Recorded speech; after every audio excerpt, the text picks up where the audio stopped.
Hello student, welcome to political class. मैं सचिन एक बार फिर हाजिर हूँ आपके लिए ऑब्जेक्टिव क्वेश्चन लेकर के। नाउ आज हम जो आपके लिए ऑब्जेक्टिव क्वेश्चन लेके आए हैं वो है इंट्रोडक्शन ऑफ सर्वे से। चलिए बिना समय गवाए सबसे पहला अपना क्वेश्चन देख लेते हैं। तो जो आपका फर्स्ट क्वेश्चन है वो है पृथ्वी की सतह के भिन्न भिन्न बिंदुओं की सापेक्ष स्थिति निकालने की कला को कहते हैं। तो पृथ्वी की जो सरफेस है, ठीक है, उस पर या उससे नीचे जो भी आपके पॉइंट्स हैं उनकी रिलेटिव पोजीशन ज्ञात करने की कला को हम कहते हैं सर्वेक्षण। ना अपने सेकंड क्वेश्चन की तरफ चलते हैं। तो सेकंड क्वेश्चन क्या है इसमें, वह सर्वेक्षण जिसमें पृथ्वी के गोलीय आकार को नहीं मानते कहलाते हैं।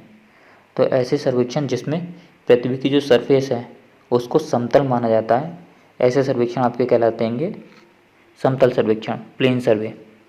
नाउ क्वेश्चन नंबर थर्ड देख लेते हैं। वह सर्वेक्षण जिसमें पृथ्वी के गोलीय आकार को मानते हैं कहलाता है, अर्थात जो पृथ्वी की सरफेस है वो कैसी मानी जाती है, आपकी कर्व मानी जाती है। तो ऐसे सर्वेक्षण आपको कौन से कहलाते हैं, जियोडेटिक सर्वेक्षण कहलाते हैं। नाउ क्वेश्चन नंबर फोर देख लेते हैं। क्वेश्चन नंबर फोर में कहा गया है इस सर्वेक्षण में पृथ्वी की रेखाएं वक्राकार मानी जाती हैं तथा गोलीय त्रिकोणमितीय प्रयोग किए जाते हैं, अर्थात कि जो आपकी सरफेस है वो ऐसी के आपकी कैसी है, कर्व हैगी। साथ में जो आप कहते हैं सिद्धांत यूज़ करेंगे वो कौन से यूज़ कर रहे हैं, त्रिकोणमिति के सिद्धांत के थ्रू आप सर्वे वर्क कर रहे हैं। तो ऐसे सर्वेक्षण आपके कौन से कहलाते हैं, आपके जियोडेटिक सर्वेक्षण कहलाते हैं। ना क्वेश्चन नंबर 5 देख लेते हैं।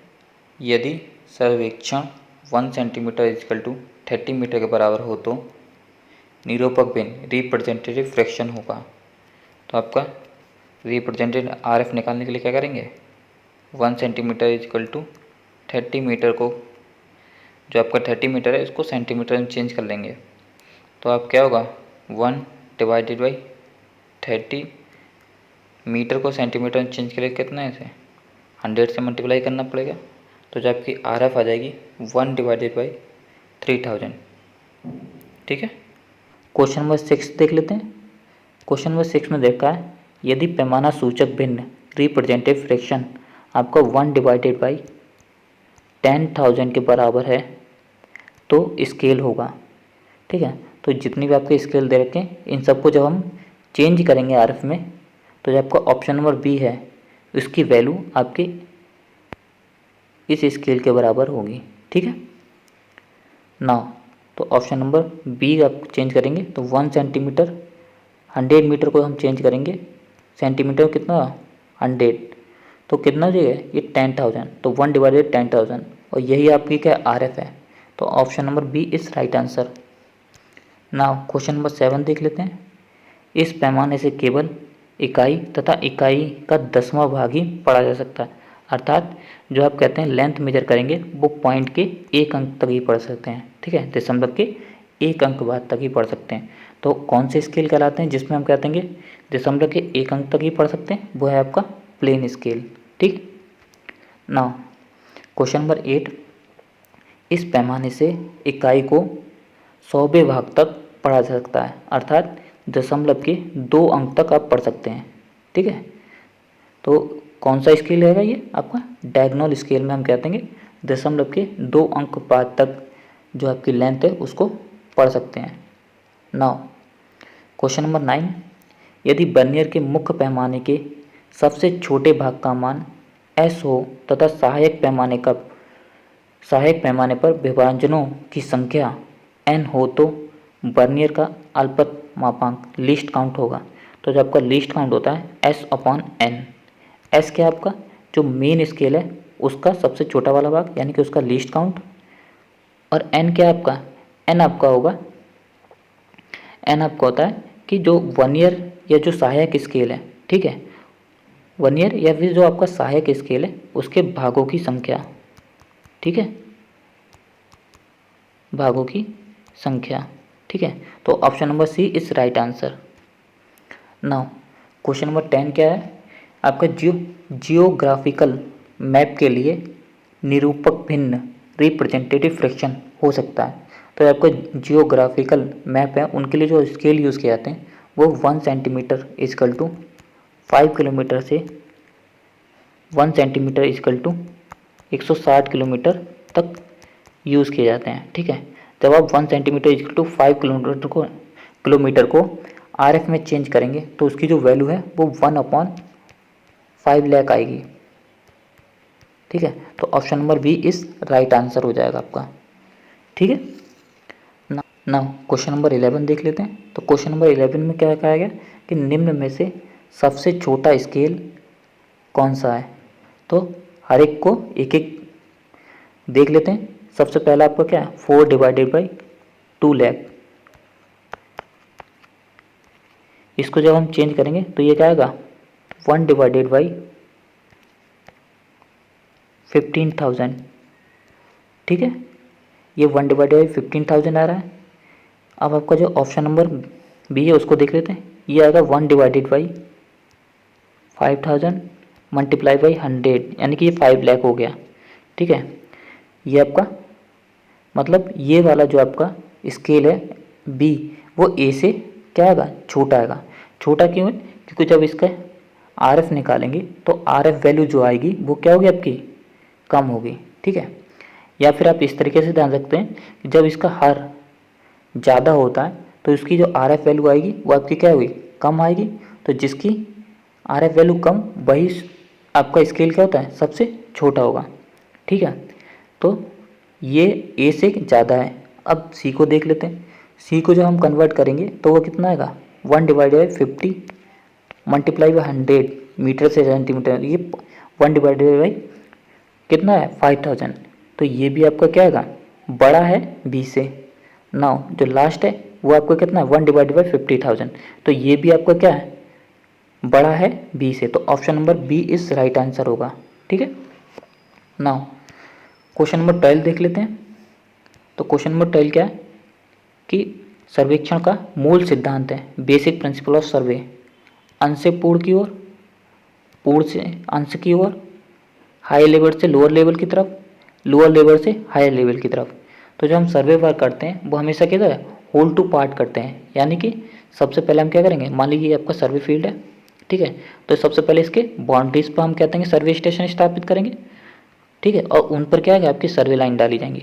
उसके बाद आवश्यकता अनुसार हम क्या करते हैं इसके बीच में आपके क्या है सब मेन स्टेशन स्थापित किए जाते हैं, जिससे आपका क्या पूरा जो एरिया है वो कवर हो जाए। ठीक है, ऐसा इसलिए करते हैं कि जिससे जो भी आपकी त्रुटि है वो आपके मेन स्टेशन को अंकित करने में आए। ठीक है, डिसाइड करने में ही जो भी त्रुटि आए वो आपकी क्या है जो आप मेन स्टेशन डिसाइड कर रहे हैं उन्हीं में आए। ठीक है, नाउ क्वेश्चन नंबर 13 क्या है आपका कि प्रॉपर्टी लाइन को परिभाषित करने के लिए कौन सा सर्वेक्षण प्रयोग किया जाता है। ठीक है, तो आपको जो प्रॉपर्टी लाइन को दर्शाने के लिए हम जो सर्वेक्षण करते हैं वो सर्वेक्षण आपके कहलाते हैं भूकर या कैडेस्ट्रल सर्वे कहलाते हैं। नाउ इसमें आपका जो नेक्स्ट है सैनिक या मिलिट्री सर्वे। तो जो आपके सैनिकों के लिए सैनिक पर्पज़ के दृष्टिगत से जो भी सर्वे किए जाएंगे वो आपके कैसे कहलाएंगे मिलिट्री सर्वे कहलाते हैं।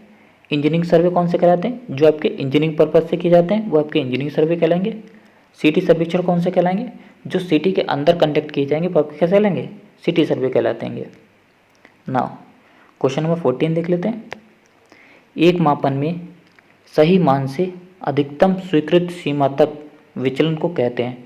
मतलब आप कितनी एरर को परमिट कर रहे हैं। ठीक है, तो वो एरर आपकी कौन सी कहलाती है परमिसिबल एरर कहलाती है कि ठीक है, यानी कि मान लीजिए अगर आप 20 मीटर के फीते को डिज़ाइन कर रहे हैं और उसमें जो आपकी एरर है आपने जो स्वीकृत कर रखी है वो आपकी कितनी है 20.005 यानी कि 5 mm को आपने कहते हैं परमिट कर रखा है। ठीक है, 5 mm की एरर को आपने क्या परमिट कर रखा है। तो ये जो एरर है ये एरर क्या कहलाएगी आपकी परमिसिबल एरर कराती है। ठीक है, ना जबकि 20 मीटर के लिए 5 mm की एरर क्या तो परमिट की जाती है और जबकि 30 मीटर है उसके लिए क्या आएगा परमिसिबल एरर जो है वो ±8 mm रहती है। ना क्वेश्चन नंबर 15 देख लेते हैं। पृथ्वी की सतह पर त्रिभुज के 195 किलोमीटर क्षेत्र के लिए समतल त्रिकोणों के योग गोलाकार त्रिकोणों के बीच के कोण के मध्य अंतर होता है। यानी कि हमारे दो तरीके के आपके सर्वे पढ़े थे आपने, कौन कौन से? पृथ्वी के कर्व के अनुसार आपके दो तरह के सर्वेक्षण होते हैं। ये पहला होता है जब पृथ्वी की सतह को हम समतल मानते हैं तो आपके कैसे कहलाते हैं? प्लेन। ठीक है, और जब हम पृथ्वी की सतह को कैसा कर्व मानते हैं तो वो आपके कैसे होते हैं? जियोटेटिक सर्वे। जियोटेटिक सर्वे। ठीक है, तो जब हम प्लेन में जो आपके ट्रायंगल बनते हैं उनके कोणों का योग और जो जियोटेटिक में जो आपका ट्रायंगल बनता है उसके कोणों के योग में कितना डिफरेंस होता है? तो वो आपका डिफरेंस होता है 1 डिग्री का, सॉरी 1 सेकेंड का। ठीक है, तो option number C is right answer. Now question number 16, निरूपक बिंदु के हर में वृद्धि के साथ नक्शे का स्केल होगा। तो अभी मैंने आपको बताया था कि अगर आपका स्केल का डिमिनेट जो हर है, ठीक है, डिमिनेटर है, अगर उसकी वैल्यू को हम बढ़ाते हैं तो आर एफ की वैल्यू क्या होती है आपकी? आर एफ की वैल्यू घट जाती है। आर एफ की वैल्यू घटने के साथ ही आपकी जो नक्शा है, ठीक है, तो नक्शे का स्केल भी आपको क्या है? घट जाता है, यानी कम हो जाता है। तो option number A is right answer. ठीक है, नाउ जो नेक्स्ट है आपका क्वेश्चन नंबर 17। तो क्वेश्चन नंबर 17 में क्या है कि वर्नियर स्केल के 10 खंड मुख्य स्केल के प्रत्येक 0.1 mm के 11 खंडों के बराबर हैं। तो वर्नियर स्केल का लीस्ट काउंट होगा। तो जो मेन स्केल है उसका जो सबसे छोटा वाला भाग क्या आएगा आपका? लीस्ट काउंट क्या होता है आपका? LEST लीस्ट काउंट क्या होता है आपका? S/N। S क्या है आपका?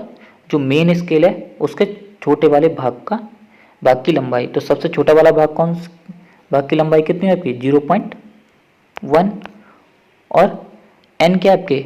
जो आपका सहायक स्केल है। तो सहायक स्केल यहाँ पे कौन सा है आपका? वर्नियर स्केल है। तो वर्नियर स्केल के खंडों की संख्या, तो कितने खंड है आपके? 10। तो इसको हम निकालेंगे तो कितना जाएगा? 0.01।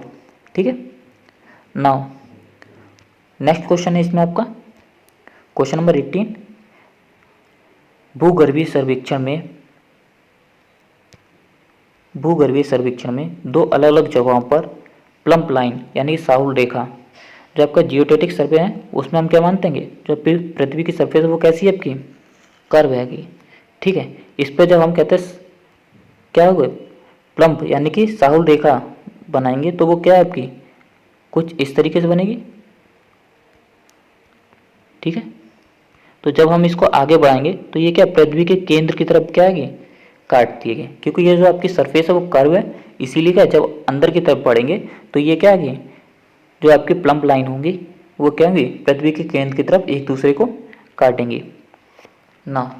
क्वेश्चन नंबर 19 देख लेते हैं। तो क्वेश्चन नंबर 19 में क्या पूछा गया आपसे? निम्न में से कौन सा त्रिभुज के आंतरिक कोणों का युग्म एक अच्छी स्थिति के त्रिकोण दिखाता है, यानी कि वेल कंडीशन ट्रायंगल। तो वेल कंडीशन ट्रायंगल के लिए आपकी कंडीशन क्या थी कि जो आपका एंगल है वो आपके 30 से कम और 120 से अधिक नहीं होने चाहिए। ठीक है, तो देख लेते हैं। ये आपका 20, 90, 70, इसमें जो आपका एंगल है 20 वो 30 से कम है तो ये भी नहीं होगा। 25, 45, 130 ये भी आपका 30 से कम है तो ये भी वेल ट्रायंगल नहीं होगा। 40, 125 और 15 ये आपका 120 से अधिक है और ये क्या है आपका 15 डिग्री 30 से कम है तो ये भी नहीं होगा। ये आपका 35, 80, 65 तो इसमें कोई भी एंगल आपका 30 से कम और 120 से अधिक नहीं है। तो option number D is right answer हो जाएगा आपका। ना निम्न में से कौन सा कथन संकुचन कारक श्रिंकेज फैक्टर के मानचित्र से संशोधित क्षेत्रफल का आकलन करने के लिए सही है?